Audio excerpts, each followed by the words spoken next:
They did surgery on a grape. Hello my friends, today we are finally looking at the tungsten carbide knife from Sandrin in a review capacity. Just to be completely clear about what's happened, this exact one here is the one that did my cut test.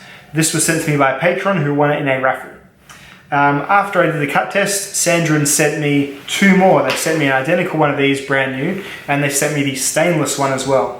The identical new one of these I sent to Michael Christie because another edge nerd would do well to experience and to see what they think of the tungsten carbide blades.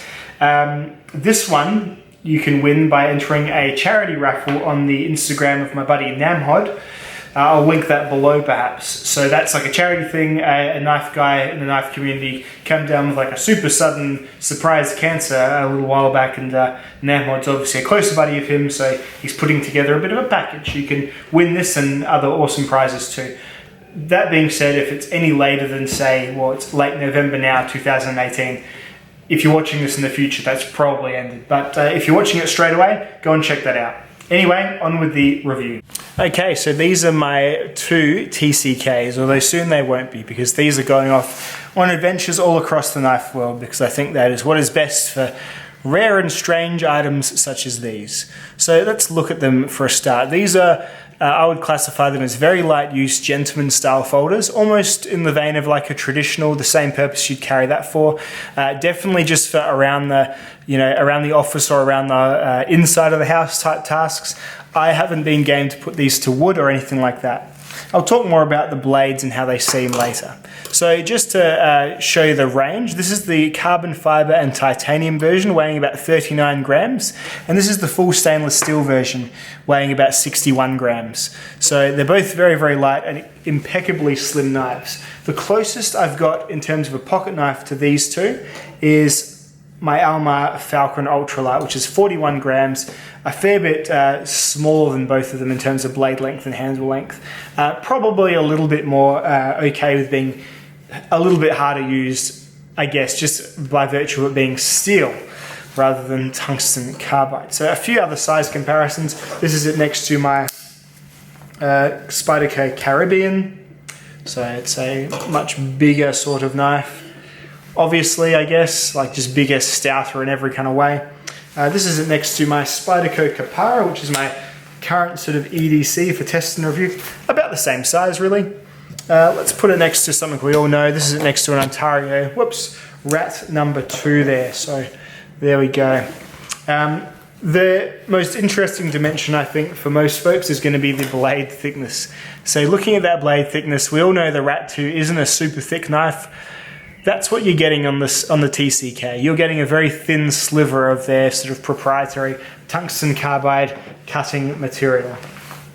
Price-wise, they priced in euros on the site. I reckon this is about 150 euros and this is about 260 euros or something.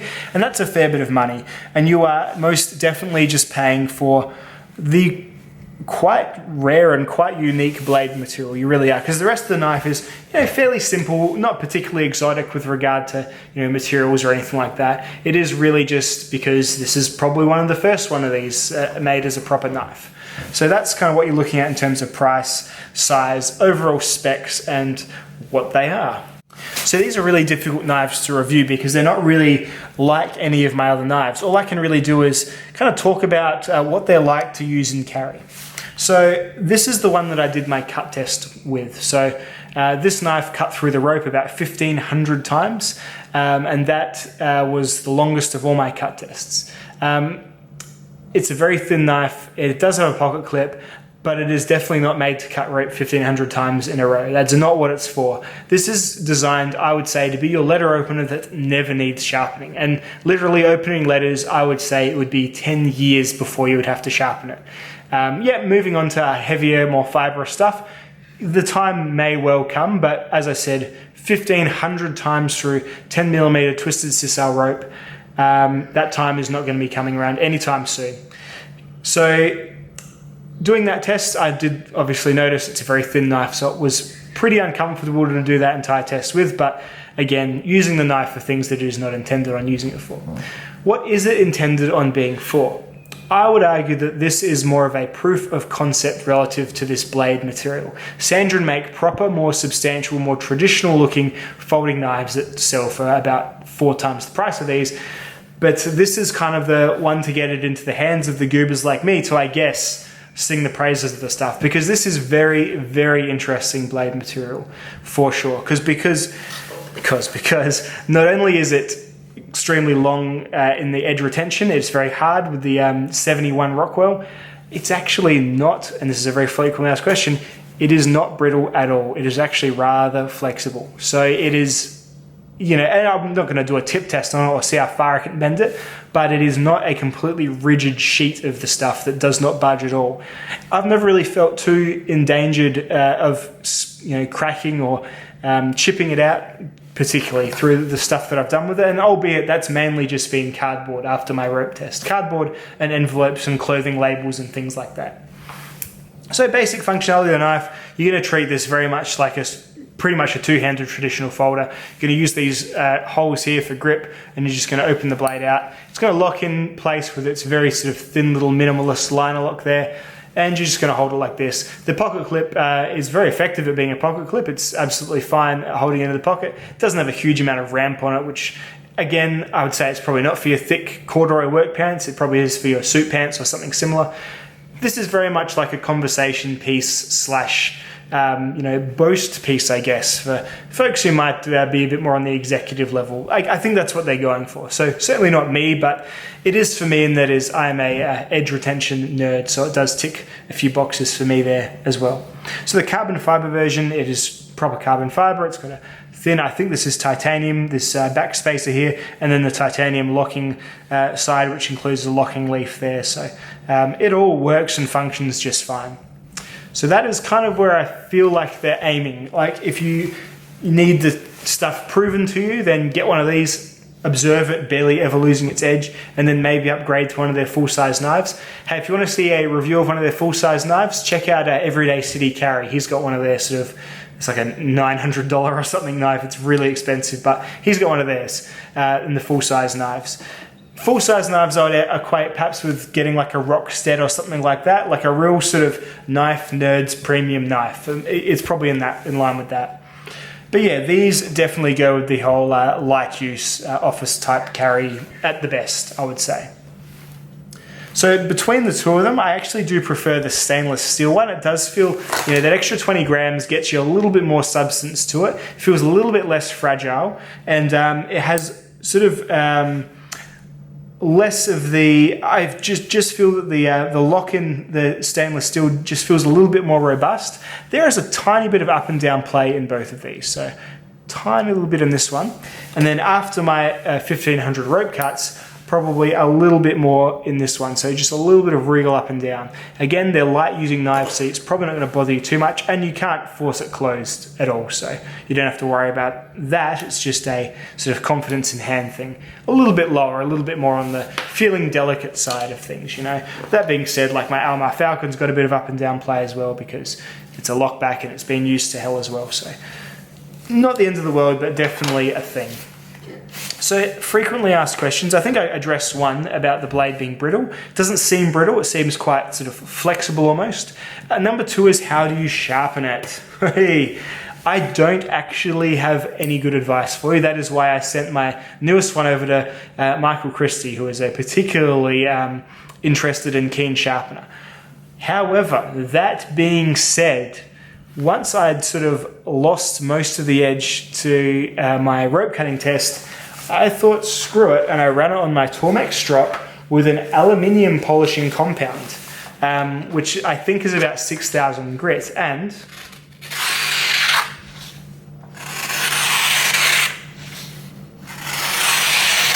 I've got the edge back to about, I would say, 80% of what it was when it came from the factory. These come very, very sharp from the factory. It is, definitely still shaving hair, and it's a particularly sharp knife still. Now, a lot of the sharpness is going to not only come from the very sharp apex, it's also from the thin stock, which is a bit of a double-edged sword, because when you're cutting through anything that has bulk material to it that continues on as the knife goes through, say cheese, you're going to find this very thin blade almost getting completely stuck. The reason a lot of knives cut well is that they have, even on the thinner stuff like this, a palpable wedge to them. So that's why, and this flat grind knife here isn't going to be the best for cheese either. You're going to want a hollow grind, or a saber grind is probably going to be ideal for cheese. Hollow grind, in my opinion, is the best. But this is going to be the worst sort of, the worst of the flat grinds, being so thin as well. So all those symptoms that you sometimes get, you're going to experience a bit more with this one. So just be aware of that. Very much just for paper, cardboard, some strings and threads, and little odd jobs like that. You'll never have to sharpen it, but just keep it for the lighter tasks is what I'm saying. So yeah, as I said, difficult knives to review. I'm interested to see what other people think of them. What I would like to say though about Sandrin themselves, when I first saw these knives, I think someone put me onto these and said, hey, you want to edge test these? This is Grail. Like, as I always used to say, Rockstead is my Grail for my edge testing. And they said, hey, what about Sandrin? 71 Rockwell brads, you got to find that and test that. So I looked it up and I thought, that almost looks a bit hokey. That looks like one of those fake, like, carbon fiber knife kind of things, like one of those Instagram, ad type products.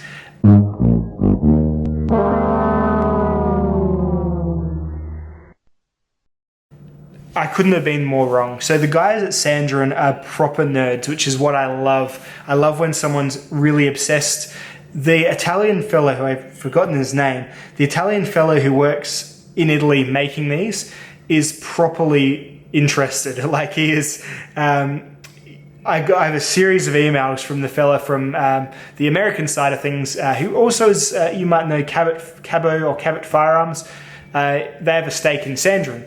And he could just provide me with all these scientific documents and photos of these crazy machining systems and all this really cool stuff. They are very, very interested in these being very, very good, not only with edge retention, but they're very prideful of the flexibility. And they say, like, we're trying to make these as usable as knives as we possibly can. And I think they're doing a really good job. So I would just like to give my impression of the company, and that is that it's very positive. They definitely seem like nerds, which is what you want. Like, you want people who are, this is their passion. The guy's very passionate and very interested about it.